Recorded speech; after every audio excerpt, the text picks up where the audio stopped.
Court approves anchor babies. Venezuela Quake toll rises. Heat dome grips America. And World Cup knockouts heat up. Greetings, humanity. Let's Grok the news. We cover all the world's headlines, but first, a deep dive into the most important story in the world today. Dateline, Washington, D.C. The U.S. Supreme Court delivered a major ruling Tuesday upholding birthright citizenship under the 14th Amendment, rejecting President Donald Trump's executive actions aimed at limiting automatic citizenship for children born on U.S. soil to non-citizen parents. Chief Justice John Roberts wrote the majority opinion in the 6-3 decision, affirming that the Constitution's citizenship clause grants citizenship to nearly all born in the United States, regardless of their parents' immigration status. The ruling marks a significant legal defeat for the administration's immigration agenda, which had sought to end what officials called anchor baby incentives and birth tourism practices. Trump quickly responded, calling the decision too bad and a massive win for China. He vowed to pursue legislative changes through Congress to restrict birthright citizenship. The Justice Department has already directed federal prosecutors nationwide to intensify crackdowns on birth tourism schemes, wherein foreign nationals allegedly traveled to the U.S. by the tens of thousands, especially from China, and specifically to secure citizenship for their children. Civil rights groups welcomed the ruling as a reaffirmation of long-standing constitutional principles dating back to the post-Civil War era. Well, this observer is among those who know better.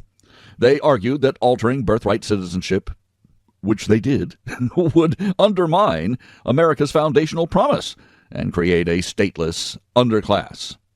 This observer says, deport them.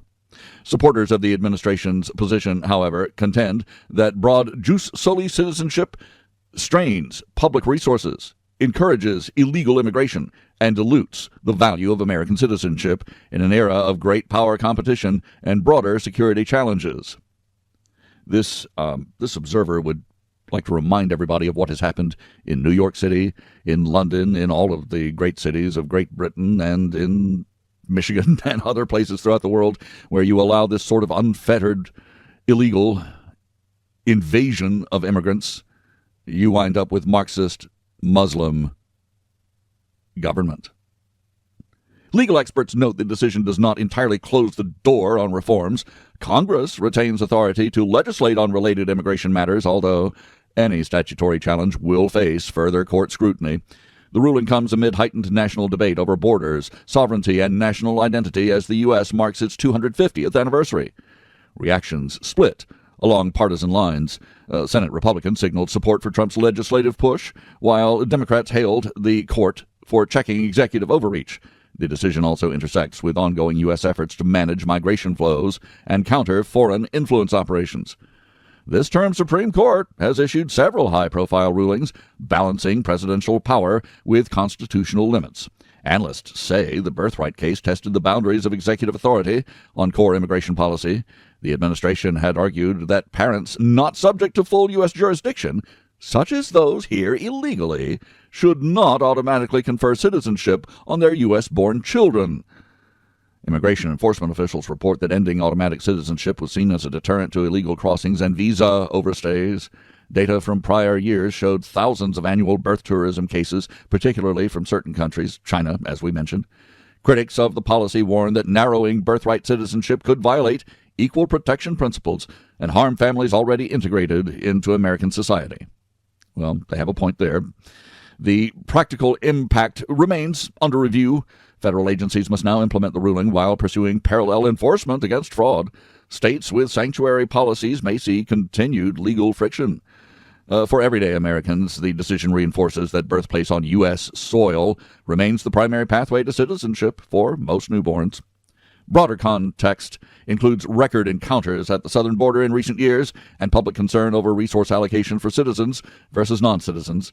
Faith-based and values-driven groups on both sides frame the debate in moral terms: compassion for the vulnerable versus stewardship of the nation's founding principles, not to mention compassion for her own citizens. As the country prepares July 4th celebrations of its 250th anniversary, the ruling underscores ongoing tensions in defining American identity amid globalization and security threats. The administration pledged to continue fighting for reforms that prioritize legal immigration, national security, and economic fairness. This observer believes that until Congress straightens out the mess that the court and the government have made, all immigration should simply stop, and all illegal invaders should be sent home. I'm Robert Gardner, using Grok each weekday to truthfully summarize the news. Well seasoned with my opinions, as you may have noticed. I do try to make it clear when I'm opinionating. We review a roundup of the most critical reports in the world right after this. M.S. Gardner, my wife, is author of Wolf's Bane, a dark, serious, modern take on an old fairy tale. It's a page-turning Southern Gothic story for adults. Wolf's Bane, available now at thecuriousauthor.com or amazon.com. Now, we grok the news with headlines from around the world. Dateline Caracas, Venezuela. Nearly a week after twin powerful earthquakes struck Venezuela, the death toll has climbed to near 2,000, with thousands still missing. Rescue teams, including U.S. military assets, continue pulling survivors from the rubble, including young children found days later. Hospitals face overload risks amid a potential public health crisis. International aid flows in despite strained relations as the government shifts focus to shelter and food for survivors. The quakes damaged over 50,000 buildings and tested the new administration's crisis response. Dateline Doha, Qatar. U.S. envoys held indirect technical talks with Iranian mediators in Qatar as tensions simmer over the Strait of Hormuz. No direct U.S.-Iran meeting occurred, but both sides signaled unwillingness to back down on key maritime security issues following the fragile ceasefire. Israeli officials separately visited troops in southern Lebanon, emphasizing long-term presence against Hezbollah threats. The diplomacy underscores great power competition in the Middle East. Dateline, various U.S. cities and Europe. A dangerous heat dome is gripping the Midwest and the Northeast, placing over 60 million under extreme heat warnings ahead of the July 4th holiday weekend. Europe also battles record temperatures, excess deaths reported in Spain and France. Officials urge caution for the vulnerable as hospitals prepare. The weather highlights climate impacts on daily life and infrastructure. This dateline, the whole world can share this dateline. The FIFA World Cup 2026 knockout rounds have produced some upsets and some stars. France dominated with Kylian Mbappe's shining. Mexico has secured its first knockout win in 40 years against Ecuador. And Norway advanced on a late Erling Haaland goal. England prepares for tough tests as the tournament captivates fans amid American hospitality and record betting. Dateline Yangon, Myanmar. The death toll from Myanmar's post-2021 coup has surpassed 100,000 lives, according to the monitors, prompting national mourning. Ongoing fighting between junta forces and resistance groups continues to displace civilians and strain regional stability in Southeast Asia. Dateline Washington, D.C. The U.S. has lifted export restrictions on Anthropic's advanced AI models, Fable and Mythos, restoring global access.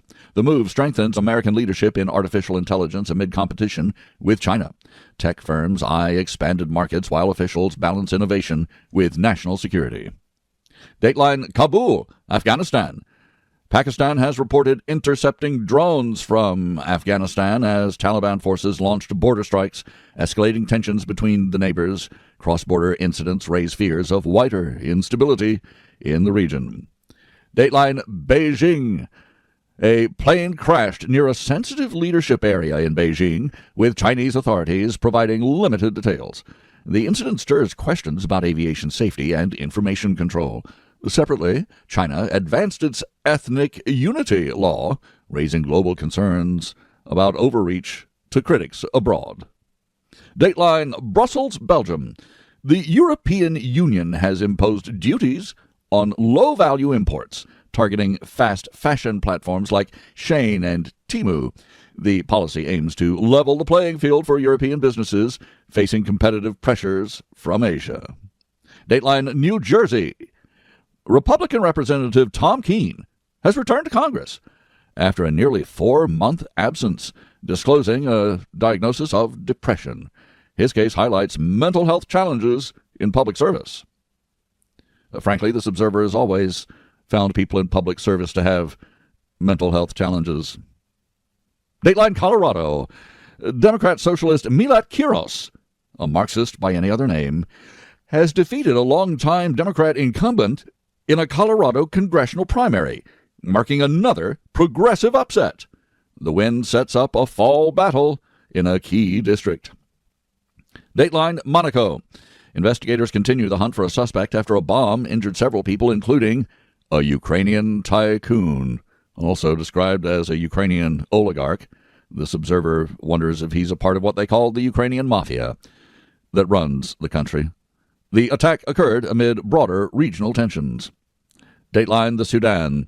Amnesty International accused Sudan's Rapid Support Forces of crimes against humanity in El Fasher, adding to the conflict's heavy toll.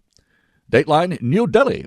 India has recorded its driest June in over a decade, sparking worries for farmers and the upcoming monsoon season. Dateline Washington, D.C. The Supreme Court has struck down certain campaign finance coordination limits between parties and candidates in yet another end-of-term ruling. This Dateline, well, across the USA, Ford has issued a recall for over 741,000 vehicles due to a faulty parking system that could cause rollaways. Dateline Sacramento. California has banned sell-by food labels statewide to reduce consumer confusion and to cut. Dateline Jerusalem. Israel has sanctioned Iranian military-linked crypto accounts used to fund proxies like Hezbollah, targeting the terror financing networks. And Dateline Maine. A new poll shows Senator Susan Collins maintaining her edge over Democratic challenger Graham Plattner. This observer thinks it's like a joke. What do you get when a rhino, a communist, and a Nazi walk into a bar? A Senate race in Maine. And I thank you for listening. Please join me tomorrow to once again grok the news. I'm Robert Gardner. Godspeed and God bless.